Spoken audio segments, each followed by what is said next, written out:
ይህ አዋዜ ልዩ ሰበር ነው። የተባበሩት አረብ ኤሚሬትስ ባራካ የኒውክሌር ኃይል ማመንጫ ተቋም በአንድ ሰው አልባ ተመትቶ ከፍተኛ እሳት ተነሳ። የኃይል ማመንጫው ተቋም የሀገሪቱን 1/4ኛ የኤሌክትሪክ ፍጆታ የሚያመነጭ ነው።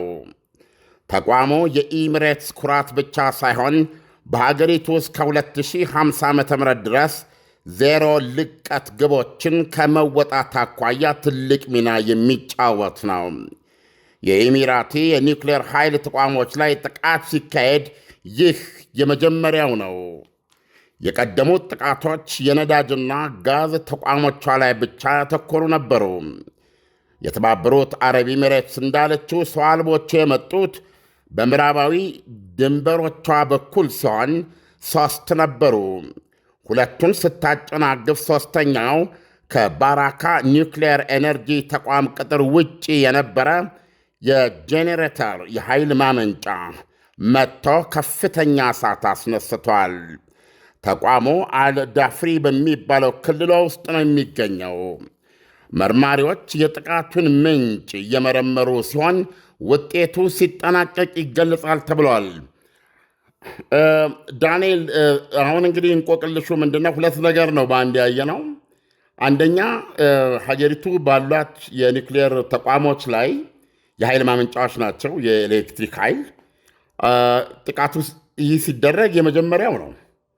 በዋናው በጦርነቱ ፍልሚያ ጊዜም እያሉ እነዚህ ላይ የተነጣጠረ ኢላማ አልነበረም። ሁለተኛ እነዚህ የመጡት ሰው አልቦች እንደሰማው ቁጥራቸው 3 ነው። ከምዕራባዊ አቅጣጫ ነው መጡ ያለችው። ማን ነው ይህን ጥቃት ፈጽመው?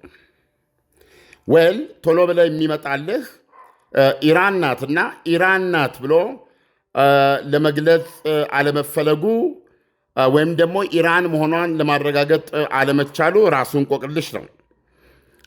ማንም ሰው መረዳት ያለበት በተባበሩት አረብ ኤሚሬትስና በኢራን መካከል ያለው ቅራኔ የራሱን ሕይወት ይዞ እየቀጠለ ነው ያለው። በዚህ ጦርነት በአሜሪካ እስራኤል ጦርነት ወቅት ኢራን ወደ ሰላጤው ሀገሮች የምትተኩስበት ምክንያት ራሷም እንዳስቀመጠችውና በተግባርም እንዳየነው በእነዚህ ሀገሮች ውስጥ የአሜሪካ የጦር ሰፈሮች ስላሉ እነሱን ለመምታት ነው የሚል ነው። መሰረታዊ ምክንያት ይሄ ነው። ከዛ በኋላ ግን እነዚህ ተቋሞች ላይ ያተኮሩ ብቻ ሳይሆን እሷ ላይ ከሚደርስባት ወይም ደርሶብኛል ከምትለው ጉዳት አንጻር ደግሞ የነዳጅና የጋዝ ተቋሞቻቸውንም ጨምራ ወይም ደርባ መምታቷ የማይካር ነው። ከዚህ አንጻር ለምሳሌ አንጻራዊ ቅርበት ያላት፣ አንጻራዊ መቀራረብ ያላት ለምሳሌ ከሰላጡ ሀገሮች ውስጥ ኦማን ያው ኦልሞስት ሸሪኮች ናቸው ልትል ትችላለህ። ነገር ግን ኳታርና ኢራን የተሻለ መቀራረብ አላቸው ከሌሎቹ ሰላጡ ሀገሮች ይልቅ ማለት ነው። ይህንንም ደግሞ እንደ ማሳያ በአንድ ወቅት የሱኒ ሀገሮች ኳታርም እንደዛው ነች፣ ሳውዲ አረቢያን ተከትለው ወደ የመን በዘመቱበት ወቅት የሱኒ ሀገሮች መጀመሪያ አንደኛ ወደዛ ዘመቻ በሄዱበት ወቅት እንደሚታወቀው ኳታር አልሄደችም። እሱ ብቻ አይደለም፣ ኳታር የሙስሊም ብራዘርሁድን አላስወጣም። እንደተባለችው የነሱን እንደ ድርጅት ከኳታር አላስወጣውም፣ ለእነሱ የምታደርገውንም ገንዘብ አላቋረጥም በማለቷ የአልጀዚራን አገልግሎት እንድታቋርጥ እንድትዘጋ እምቢ በማለቷ ድንበሯን በሙሉ ዘግተው ደሴት አድርገዋት ነበር። ብቸኛ የመሬት ክልል ያለ ከሳውዲ አረቢያ ጋር ነው። ሳውዲ አረቢያ ያንን መዝጋት ብቻ ሳይሆን ጭራሽ ቆፍራ ከመሬቱን ሰንጥቃ በመለያየት ቶታሊ ደሴት ለማድረግ ሁሉ እስከዛ እልህ ድረስ መሄዷን ታስታውሳለህ። ስለዚህ በአየርም በመሬትም ስለዘጓት ሀገሪቱ እህል ውሃ እንኳ ለማስገባት ተቸግራ ግንባር ቀደም አዳኟ የነበሩት ኢራንና ቱርክ ናቸው። ይሄን ያነሳውበት ምክንያት ኳታርና ኢራን ያላቸውን እጅና ጓንትነት ለማሳየት ነው። ያም ሆኖ በኳታር ግዙፍ የጋዝ ማምረቻ ወደ ፈሳሽ ቢቀይረው ማለት ነው። ጋዙን ትነቱን ወደ ፈሳሽ የሚቀይረው መታ 17 በመቶ ያደረሰችበት ጉዳት ይጠገን ቢባል 5 ዓመትና $26 ቢሊዮን የሚፈጅ መሆኑን ማስታወስ አለብን። እሱ ብቻ አይደለም። በዚህ የተነሳ ኳታር ኮንትራት በነዳጅ ዘይት አቅራቢነት ከፈረመቻቸው ኮንትራቶች ውስጥ ለአውሮፓና ለኤዥያ ለሁሉም መስጠት የማትችልበት ማለት ለተወሰኑት ውሏን ለማፍረስ እንደምትገልጽ ነው የሚጠበቀው። ስለዚህ ሁሉንም አገሮች የሰላጤውን አገሮች በተመሳሳይ ጥቃት ላይ አስገብታለች ኢራን ለማለት ፈልጌ ነው። የተባበሩት አረብ ኤሚሬትስ ግን ይለያል። አንደኛ የጥቃቱ ብዛት ሲታይ በተባበሩት አረብ ኤሚሬትስ ደረጃ የተመታ የለም። ሁለተኛ በሁለቱ ሀገሮች መካከል ያለው ክረት ኢቭን እስካሁን ድረስ አጽፌታ ሰጡ የሚባለው ከነዚህ ሰላጤ ሀገሮች ውስጥ የተባበሩት አረብ ኤሚሬትስ ብቻ ናት። ምንም እንኳ እሷ ባታምነውም የጦር ጀቶቿ በኢራን የጋዝ ማውጫ ላይ የአጸፌታ እርምጃ ወስደዋል የሚል ነገር አለ። እሱ ብቻ አይደለም። የእስራኤል ኤታማዦር ሹም የእስራኤል ቁጥር 1 ጄኔራልና ራሳቸው ጠቅላይ ሚኒስትር ቤንያሚን ኔታንያሁ በዚህ የጦርነት ወቅት የተባበሩት አረብ ኤሚሬትስን ጎብኝተው እንደነበር ነው የሚነገረው። በድብቅ በህቡ ሄደው ነበር ነው የሚለው። አሁን እነዚህ መረጃዎች ከእስራኤል የሚወጡ ናቸው። ምንም እንኳ የተባበሩት አረብ ኤሚሬት ብታስተባብላቸውም የተባበሩት አረብ ኤሚሬትስ ኢራን እንደምትወነጅላት ከአሜሪካና ከእስራኤል ጎን ጋር ጥሩ ግንኙነት በመፍጠር የራሷን ሴኩሪቲ በማጠናከር ላይ የምትገኝና ነገሮች እስከ መጨረሻው አስከፊ ሆነው ከሄዱ ራሴን ለመከላከል ኢራንን መግጠም ከኢራን መከላከል እችላለሁ ብላ የምታምን ሀገር ናት። ይህ ብቻ አይደለም። የእስራኤል በጣም የታወቁት ጸረ ሮኬት አየን ዶም የሚባሉት ገብተውላታል። እነዚህን ኦፕሬት የሚያደርጉት ደግሞ እስራኤላውያን ተኳሾች መሆናቸው ተዘግበዋል። ስለዚህ ኢራን የዚህን የሺአ ተራዳ የሚባለውን በመፍጠር በእስራኤል አንገት ዙሪያ ወይም በሐማስን በቅርቡ ያሉትን እንዳሁንም ውጊያ ላይ ያለውን የሊባኖሱን ሂዝቦላ በመሳሰሉት ኃይሎች በመታገዝ እስራኤል ላይ ጫና ለማሳደር የምትሞክርበት አንዱ ምክንያት ወይም የቻለችበት አንዱ ምክንያት አጠገቧ አፍንጫዋ ስር ያሉ ኃይሎችን ሺያ ኃይሎችን በማደራጀት ነው። አሁን እዚህ ጋር መመልከት የሚቻለው በኢየሩሳሌምና በአቡዳቢ መካከል እነዚህ ዘገባዎች የሚያመለክቱት በትክክል እውነተኛ ከሆኑ ፕሮባብሊ የኢራን እስላማዊ አገዛዝ ደግሞ ለህልውናው የሚሰጋት ኃይል ናት እስራኤልና እስራኤል አሁን በተባበሩት አረብ ኤሚሬት ውስጥ ትንቀሳቀሳለች ማለት የ100 ኪሎ ሜትር ርቀት ብቻ ነው እነዚህን ሀገሮች የሚለያቸው። ስለዚህ እዚህ ውስጥ ራሱን የቻለ የራሱ ህይወት ያለው ፍጥጫ እንዳለ ትመለከታለ ለማለት ፈልጌ ነው። እና የተባበሩት አረብ ኤሚሬት አሁን የኒውክሌር ማመንጫ ኃይሏ ላይ ነው ይህ ጥቃት የተሰነዘረው። አንድ ጄኔሬተር ነው የመታው ብላለች። የተቋሙ አካል ያልሆነ ማለቷ ነው። አናውቅም። ያ ነው ተመታ ያለችው። ፕሮባብሊ ከፍተኛ እሳት ነው የተነሳው፣ ከፍተኛ ጉዳት ደርሰዋል ብሎ ማመን ይቻላል። ማን ነው ይህን የተኮሰው የሚለው አለየም። እና እዚህ ላይ የምንመለከተው ዳንኤል፣ ሌላ ደግሞ ተጨማሪው ነገር በተባበሩት አረብ ኤሚሬትስና በኢራን መካከል መሰረታዊ ግጭት ያላቸው ሀገሮች ናቸው።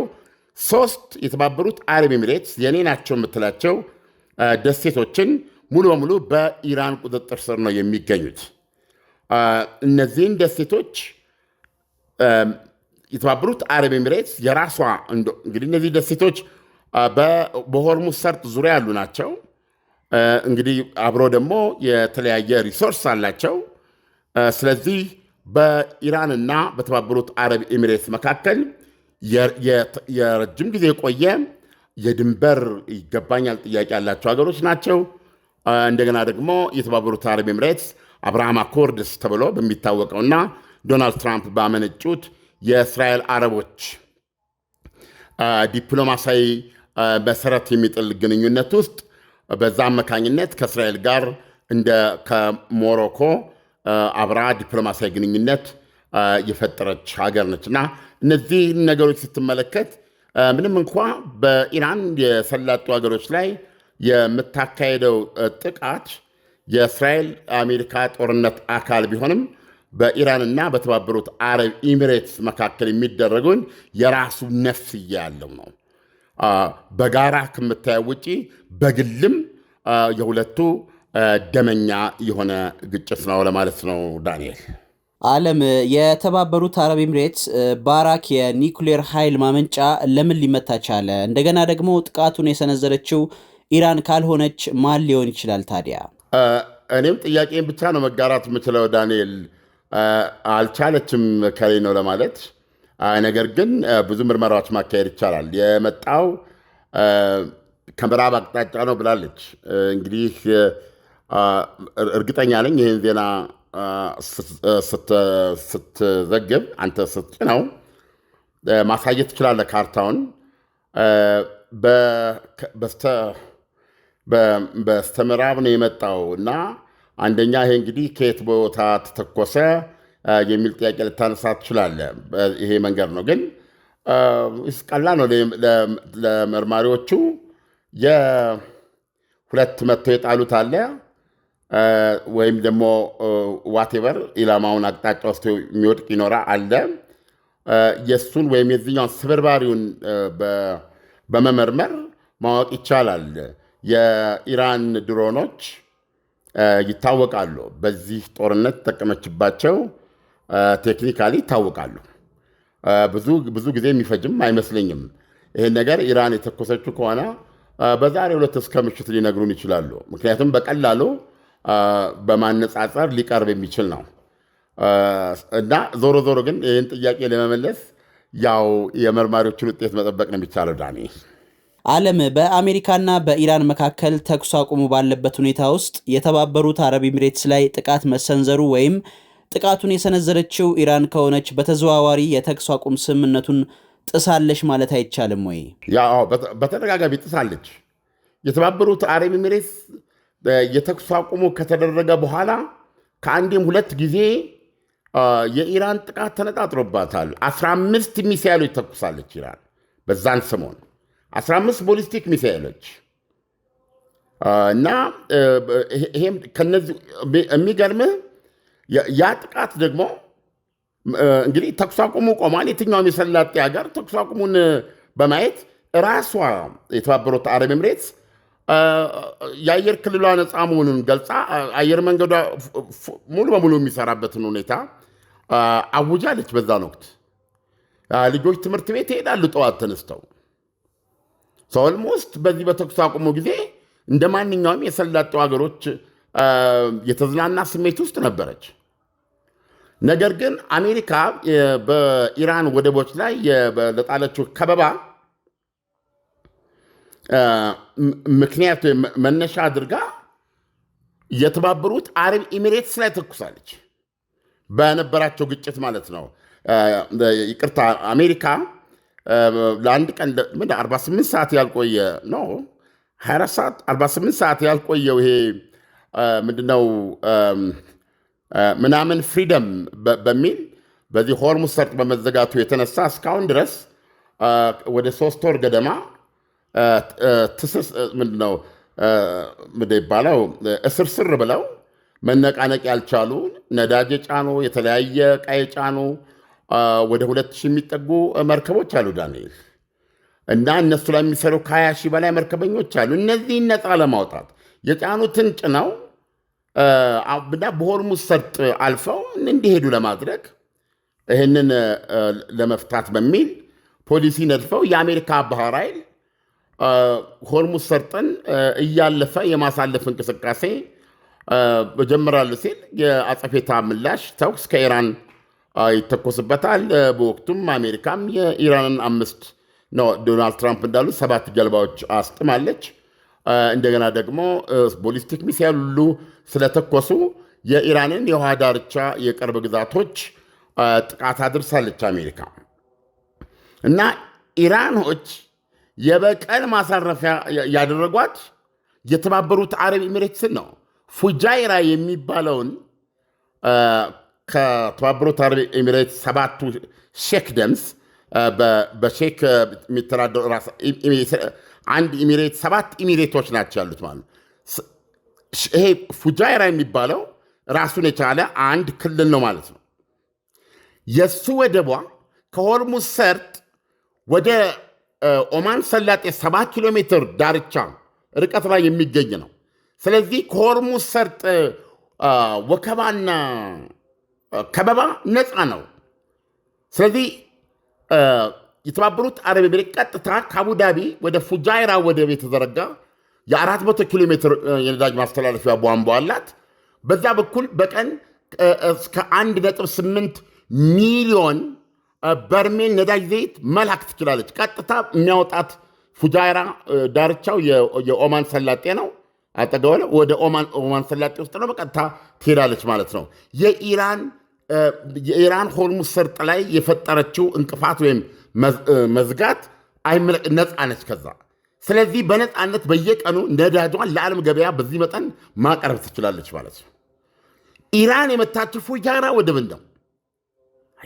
ፉጃይራ ወደብ ልባ ስትራቴጂካሊ በዚህ ሆርሙዝ ሰርጥን በመያዝ ኢራን ዓለምን አስገብራለሁ፣ ወታደራዊ ጡንቻዬን የኢኮኖሚ ምንጭንም አደርጋለሁ ብላ ራሳቸው ዋነኞቹን የሰላጤውን ሀገሮች በእሷ ስር የሚያልፉ ለማድረግ ባደረገችው ውስጥ የተባበሩት አረብ ኤሚሬትስ ግን በየዕለቱ 1.6 ሚሊዮን በርሜል ነዳጅ ዘይት በፉጃይራ ወደብ በኩል ማውጣት ትችላለች ማለት ነው።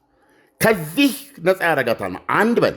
ሁለተኛ ፉጃይራ ደሴት ዙሪያው በአጠቃላይ ከተማው ፉጃይራ የወደብ ከተማው ላይ 130 ቢሊዮን 133 ሚሊዮን በርሜል ነዳጅ ዘይት የተከማቸው ስቶርድ የተደረገበት ነው። ትልቅ ስትራቴጂክ ማጠራቀሚያ ነው። የከፋ ነገር ከመጣ እና ነዳጁን የምትልክበት መንገድ ካለ አሁን ምሳሌ በዓለማችን ላይ በሆርሙዝ ሰርጥ መዘጋት የተነሳ ባለፉት 3 ወራት ውስጥ ወደ ዓለም ገበያ መቅረብ የነበረበት ከአንድ ቢሊዮን በርሜል ነዳጅ ዘይትን ወይም ደግሞ የተፈጥሮ ጋዝ ያህል ቀርቶበታል ይባላል። ተመልከት፣ ገበያ ውስጥ የተፈጠረውን እጥረት ተመልከት። ስለዚህ አሁን ይሄ ሰርጡ በየቀኑ 20 ሚሊዮን በርሜል ነዳጅ ዘይት የሚተላለፍበት ነው። በየቀኑ ማለት ነው። በ10 ቀን 200 በርሜል ነው የምታስተላለፈው። በአንድ ወር ውስጥ 600 ሚሊዮን ነው የምታስተላልፈው። በ3 ወር ውስጥ 1 ቢሊዮን 800 ሚሊዮን ገደማ ነው የሚተላለፈው። ተመልከት፣ ኦልሞስት 1 ቢሊዮን አልተላለፈ ማለት ምን ያህል ዝግ እንደሆነ ተመልከት። ስለዚህ የተባበሩት አረብ ኤሚሬትስ ሁኔታዎች ካመቹ የስንት ጊዜ ክምችት አላት? የዓለማችንን 1/5 የነዳጅ ፍላጎት ከሞላ ጎደል 10-15 ቀን ማሟላት የሚችል ክምችት አላት። ኢራን የተኮሰችው እዛ ላይ ነው እና አንድ ነዳጅ ማጣሪያ ነው እንደመታች የተገለጸው። እሳት ተነስቶ 3 እንዳያንቆስለዋል የሚል ነው። ነገር ግን በዚህ ኢራን ያሳየችው በዚህ ትልቅ ስትራቴጂ አሴት ከኢራን ወጥመድ ነፃ የሚያወጣት ወደቧንም የኔ በማናቸውም ሰዓት ልመታው የምችለውና ምንም ነገር እንዳይንቀሳቀስ የማድረግ አቅም አለኝ የሚል መልእክት ያስተላለፈ ጥቃት ነው ያደረገችው እና ልክ ነው። በዚህ በተኩስ አቁሙም ጊዜ የተባበሩት አረብ ኤሚሬትስ ተለይታ ከአንዴም 2 ጊዜ የኢራን ኢላማ ሆናለች። ዓለም ጥቃቱን የሰነዘረችው ኢራን እንደሆነች ከተረጋገጠ የተባበሩት አረብ ኤሚሬትስ ምን አይነት እርምጃ ሊወስድ ይችላል የሚለውን ብትነግረን። ጥቃቱ የተረጋገጠና ኢራን በይፋ ያደረገችው ነው። ነገር ግን እስካሁን እንዳሰራር ባለው የሰላጤው ሀገሮች የአጸፌታ እርምጃ አይወስዱም። አብረው የሚሉት ነገር ቢኖር ምንድን ነው? በፈለግን ጊዜ ወይም እንዲህ እየተደበደብን አንሄድም፣ አጸፌታ እርምጃ የመውሰድ መብት ግን አለን ነው የሚሉት። ቅድም እንደነገርኩ የተባበሩት አረብ ኤሚሬት የወሰደችባቸው አጋጣሚዎች አሉ፣ ታስተባብላቸዋለች የሚል ነገር አለ። ምናልባት ዶናልድ ትራምፕ እና አሁን በዛሬው ዕለት የእስራኤል ጠቅላይ ሚኒስትርና የፕሬዚዳንት ዶናልድ ትራምፕ ይነጋገራሉ በስልክ። ምሽት ላይ የእስራኤል ጠቅላይ ሚኒስትር ካቢኔያቸው ጋር ንግግር ያደርጋሉ። እንደምታውቀው ዶናልድ ትራምፕ ፊት የውጊያ ዕቅድ የቀረበ መሆኑን ታውቃለህ።